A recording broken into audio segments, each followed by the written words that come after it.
Assalamualaikum warahmatullahi wabarakatuh. Kembali lagi di kuliah kreatif multimedia ya bersama saya Ika Astiastuti.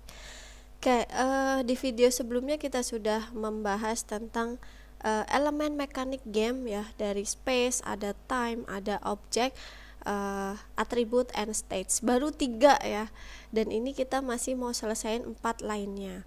Oke, yang keempat ini ada action.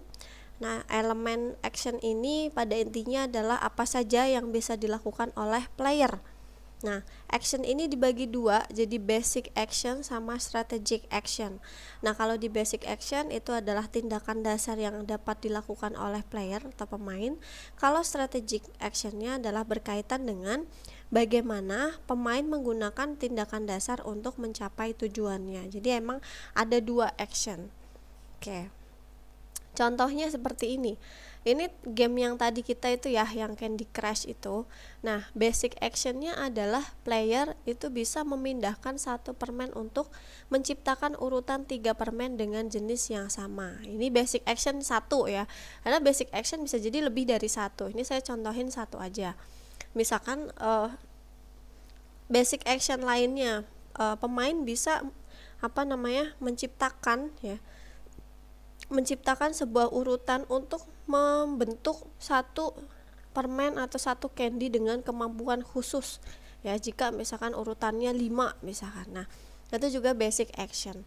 Kalau strategic actionnya gimana? Player memindahkan permen yang memiliki kemampuan khusus. Jadi kalau dia bikin satu urutan dengan yang ada kemampuan khususnya, pastinya akan keluar efeknya gitu kan, keluar ada sesuatunya yang itu nanti akan membantu scoringnya cepat naik gitu ya. Player membuat urutan melebihi 3 permen yang sama, misal 4, 5, dan 6. Jadi ketika kita bikin urutannya 4, mungkin nanti bisa jadi kemampuan khususnya. Kalau 5 apa nih kemampuan khususnya. Kalau 6, kalau 6 biasanya lebih ini lagi, powerful lagi kalau bisa sampai 6. Nah, ini untuk apa sih semuanya? Ya, untuk bisa mencapai skor ini. Itu yang menjadi strategic actionnya. Oke, kemudian ada rules. Rules itu adalah apa yang boleh dan tidak boleh dilakukan oleh player. Nah, di sini contohnya saya kasih cara main Uno Stako gitu ya. Ada players can only pull a block from the stack using one hand. Nah, jadi contoh rulesnya adalah si player itu cuma boleh ngambil bloknya pakai satu tangan. Bahkan ada juga yang terus mereka bikin cuma boleh pakai 2 jari ya, karena satu tangan kan berarti 5 jari. Kalau 2 jari berarti kan cuman jempol sama ini aja, telunjuk gitu ya, cuma boleh 2 jari aja misalkan. Nah, terus teman-teman yang lainnya boleh bilang Uno gitu kalau misalkan kenapa. Nah, terus misalkan player setelahnya itu cuma boleh ngambil angka atau warna sesuai dengan yang player sebelumnya misalkan. Nah, itu ada sebuah rules. Jadi apa yang boleh dan tidak boleh dilakukan oleh player gitu ya. Semoga bisa paham. Dan rules ini biasanya dia tertulis ya, biasanya tertulis di kayak gini. Jadi pada akhirnya dia jadi sebuah kayak panduan cara main gitu ya. Oke, kemudian ada skill. Nah, kalau skill ini lebih ke keterampilan yang harus dimiliki oleh pemain, keterampilan dasar ya. Jadinya bukan playernya tapi orang yang memainkan gamenya. Berarti dalam hal ini adalah kita manusia atau usernya. Jadi ini lebih ke skill usernya. Nah, skill ini dibagi jadi 3, yaitu ada physical skill, ada mental skill, sama social skill. Dan ini tergantung dari game yang dibuat. Jadi gamenya nih tentang apa dulu nih gitu. Kalau gamenya adalah tentang ya model-model kayak PUBG gitu ya, itu mungkin lebih ke sini physical skill, ya kan. Jadi kalian harus punya karakter yang kuat ya, yang tangkas, yang punya bisa mengkoordinasikan tangan kanan ya, jempol kanan dan jempol kiri, terus mungkin ada tambahan toolsnya lagi buat bisa nembak orang, buat bisa ngendarain mobilnya dan sebagainya. Nah itu masuk ke physical skill kan. Jadi si playernya atau kita user manusianya itu harus punya physical skill, dan itu nggak akan berhasil ketika orangnya kayak saya gitu ya, kayak saya yang nggak punya physical skill. Saya tuh buat main kayak gitu males ya, udah belajar jalan aja susah pasti ya kan. Nah itu nggak akan bisa. Makanya game-game itu juga kadang emang diminatin sama ya kelompok kalangan tertentu yang dia memang punya sebuah keterampilan tertentu gitu. Nah ada juga game yang sangat-sangat membutuhkan keterampilan fisik dari pemain yang kita bisa pikirkan. Contohnya kalau kita ke time zone ya kan, di sana kan banyak tuh game-game yang modelannya kita bisa langsung interaksi ya, karena ada alatnya gitu. Nah game dance yang kalian mungkin sering lihat ada orang ngapain gitu ya, kayak pencet-pencet yang ada di lantai. Nah itu dia juga sangat-sangat membutuhkan keterampilan fisik ya kan. Dia dance ngikutin irama yang ada di dalam layarnya, tapi dia juga beneran nginjek lantai, nginjek ubin ya. Jadi emang dia beneran ada make kekuatan fisik dia gitu. Atau kalau kalian pas mainan game Nintendo gitu ya, Nintendo Wii mungkin ya, yang benar-benar buat bisbol, terus ya beneran tangannya begitu, bowling tangannya juga beneran kayak gitu, golf juga ya. Nah itu kita memang benar-benar harus punya fisik yang bagus seperti itu. Oke. Kemudian yang mental skill. Nah mental skill ini buat tipe-tipe manusia atau user yang suka dengan model-model game yang ada mengingat, mengamati, memecahkan teka-teki gitu ya. Jadi kayak kayak model game kuis gitu ya, game kuis, kemudian game puzzle, trivia gitu ya. Itu masuk ke mental skill. Kayak ya banyak deh ya intinya yang masuk ke mental skill.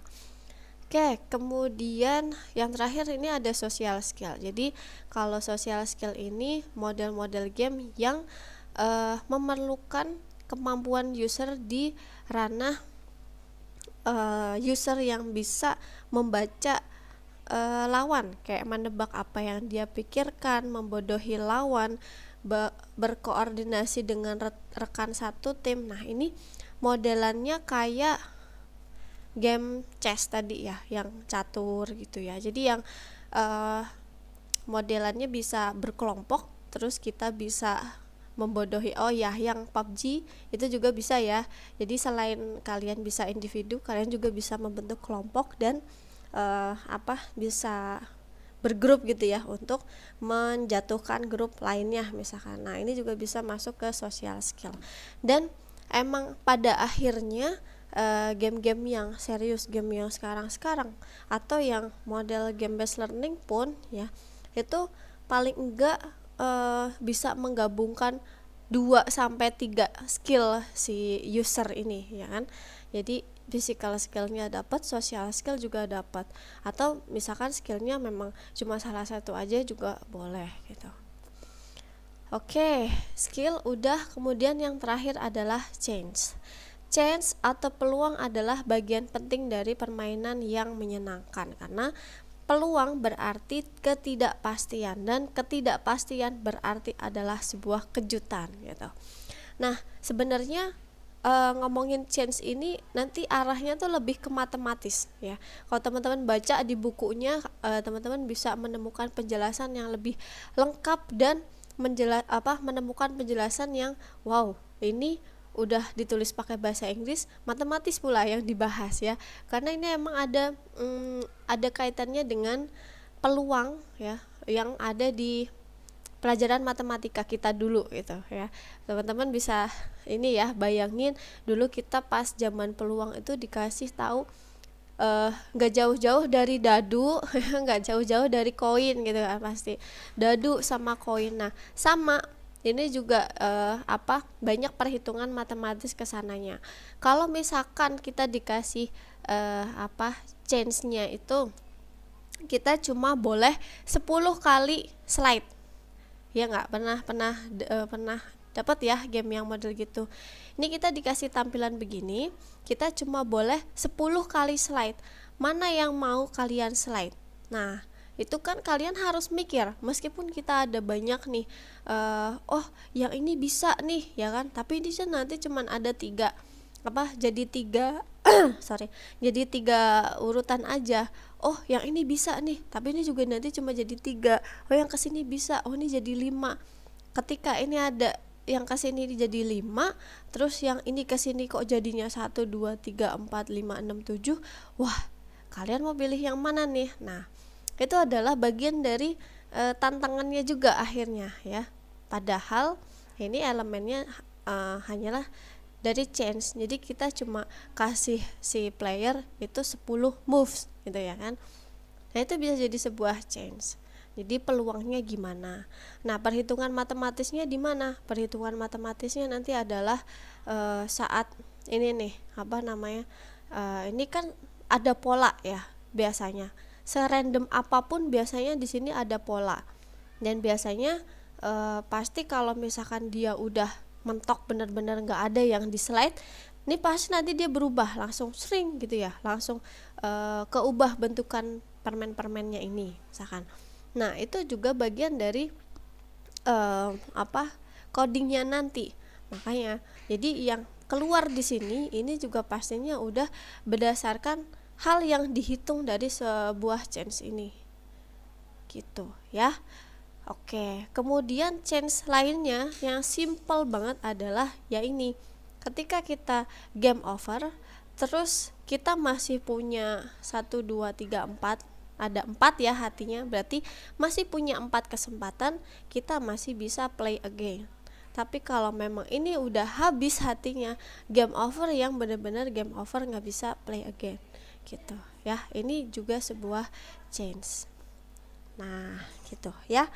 Oke, sampai sini penjelasan tentang mekanik game. Jadi ini emang benar-benar hal yang paling krusial yang ada di di pembentukan perancangan atau pembuatan game. Ini benar-benar banyak ya, cuma ada 7 aspek tapi penjelasannya itu sangat-sangat panjang. Dan saya harap teman-teman bisa kembali lagi merujuk ke buku kalau memang apa yang saya jelaskan itu masih membingungkan. Oke, dari saya cukup sekian. Terima kasih. Ada kurang lebihnya mohon maaf. Wassalamualaikum warahmatullahi wabarakatuh.